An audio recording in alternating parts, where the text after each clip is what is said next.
Hello friends, कैसे हैं। आज हम लोग अपनी जीएसटी के प्रोग्राम में नॉलेज बूस्टर की सीरीज़ में एक बहुत ही इम्पोर्टेंट केस आपके सामने रखेंगे। उम्मीद करेंगे आपको इसका जवाब आता होगा।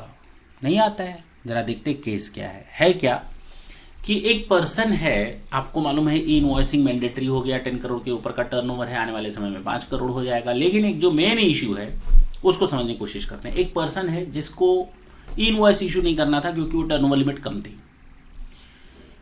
उसका टर्नओवर लिमिट थ्रेशोल्ड लिमिट को क्रॉस कर गया। अब उसको इनवॉइस के लिए आईआरपी पे जाना पड़ता है।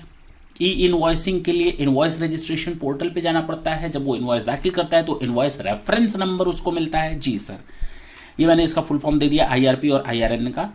तो कहने का मतलब ये कि एक बंदा जो एक थ्रेशोल्ड लिमिट को क्रॉस कर जाता है तो उसके लिए ये एक मैंडेटरी है कि आप इनवॉइसिंग दें। और जब आप अपनी रिटर्न फाइल करेंगे ना तो आईआरएन नंबर रेफरेंस के तौर पे देना पड़ेगा ताकि आपको आईटीसी वगैरह मिल सके। अब हुआ क्या, एक बंदे ने चूंकि उसकी लिमिट क्रॉस कर गई, लेकिन बावजूद इसके कि वो ई इनवॉइसिंग पर जाए, आईआरपी पर जाए, उसने नॉर्मल इनवॉइस काट दी।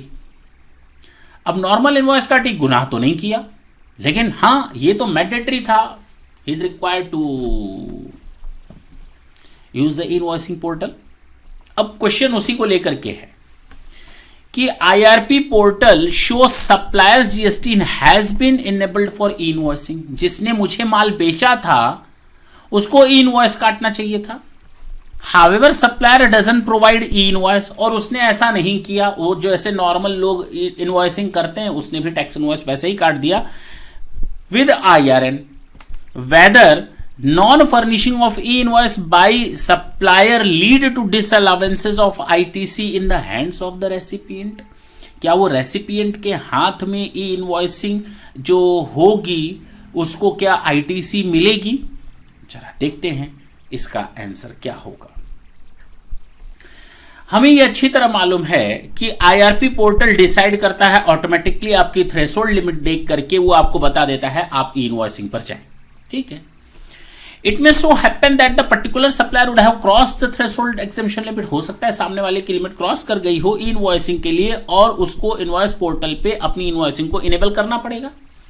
लेकिन सप्लायर चूंकि ऑलरेडी क्रॉस कर चुका है, वो क्वालिफाइड पर्सन है, invoice, it becomes mandatory for him to issue the invoice. Word क्या यूज किया गया है?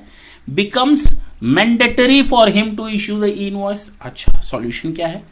अगर ई इनवॉइस इशू नहीं किया है उसने, the such invoice shall be invalid invoice. Therefore if the recipient wants to claim ITC, he should have a valid invoice which is invoice having a valid IRN, invoice reference number valid होना चाहिए। अगर ये valid reference number उसके पास नहीं है भैया तो वो ITC भी नहीं ले सकता, क्योंकि उसके पास जो इनवॉइस है वो वैलिड इनवॉइस नहीं है, और इनवैलिड इनवॉइस के होने पर हम ITC क्लेम नहीं कर पाते हैं। यानी कि मैंने जिससे माल खरीदा उसने मुझे इनवॉइस तो दी, लेकिन बाद में मुझे पता चला कि उसको मुझे ई इनवॉइसिंग देनी चाहिए थी क्योंकि उसकी थ्रेशोल्ड लिमिट क्रॉस कर चुकी थी। उसको आईआरपी पोर्टल पे जा करके आईआरएन नंबर जनरेट करके मेरे साथ शेयर करना था, लेकिन वो नहीं किया, जिसके कारण अब रेसिपिएंट को सामान तो मिल गया, क्या वो आईटीसी ले पाएगा उस परचेज पर? कहा गया नहीं, क्योंकि आपके पास जो इनवॉइस है वो वैलिड नहीं है, क्योंकि कंपल्शन है, मैंडेटरी है सामने वाले को, सप्लायर को ई इनवॉइसिंग करना। That's it.